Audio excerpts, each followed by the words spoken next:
भगवत गीता में भगवान श्री कृष्ण ने न केवल ज्ञान की बातें बताई हैं बल्कि जीवन जीने की कलाओं के बारे में भी बताया है। भगवान श्री कृष्ण ने अर्जुन को जो गीता का उपदेश दिया है वह हर मनुष्य के लिए प्रेरणा स्रोत साबित हो सकता है। गीता में भगवान श्री कृष्ण अर्जुन को उपदेश देते हैं कि जो भी मनुष्य भगवत गीता की 18 बातों को अपनाकर अपने जीवन में उतारता है वह सभी दुखों से, वासनाओं से, क्रोध से, ईर्ष्या से, लोभ से, मोह से, लालच आदि के बंधनों से मुक्त हो जाता है। आगे जानते हैं भगवत गीता की 18 ज्ञान की बातें। नंबर 1, आनंद मनुष्य के भीतर ही निवास करता है, परंतु मनुष्य उसे स्त्री में, घर में और बाहरी सुखों में खोज रहा है। नंबर 2, श्री कृष्ण कहते हैं कि भगवान उपासना केवल शरीर से ही नहीं बल्कि मन से करनी चाहिए।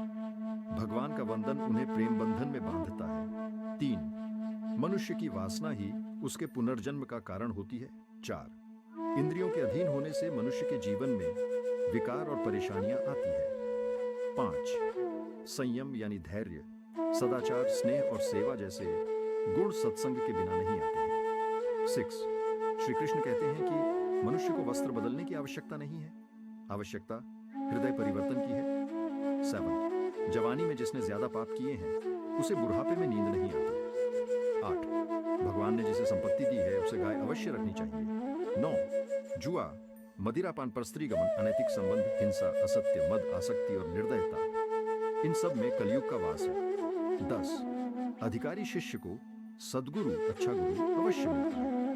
11, श्री कृष्ण कहते हैं कि मनुष्य को अपने मन को बार बार समझाना चाहिए कि ईश्वर के सिवाय उसका कोई नहीं है। साथ ही यह विचार करना चाहिए कि उसका कोई नहीं है, साथ ही वह किसी का नहीं है। 12, भोग में क्षणिक, क्षण भर के लिए सुख है, साथ ही त्याग में स्थायी आनंद है।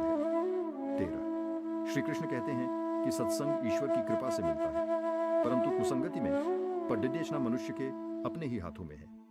14, लोभ और ममता किसी से अधिक लगाओ, पाप के माता पिता हैं, साथ ही लोभ पाप का बाप है। 15, श्री कृष्ण कहते हैं कि स्त्री का धर्म है कि रोज तुलसी और पार्वती का पूजन करें। 16, मनुष्य को अपने मन और बुद्धि पर विश्वास नहीं करना चाहिए क्योंकि ये बार बार मनुष्य को दगा देते हैं। खुद को निर्दोष मानना बहुत बद्धा दोष है। 17, यदि पति पत्नी को पवित्र जीवन बिताएं तो भगवान पुत्र के रूप में उनके घर आने की इच्छा रखते हैं। 18, भगवान इन सभी कसौटियों पर कसकर जांच परख कर ही मनुष्य को अपनाते हैं। हमारे चैनल को लाइक और सब्सक्राइब करें। धन्यवाद।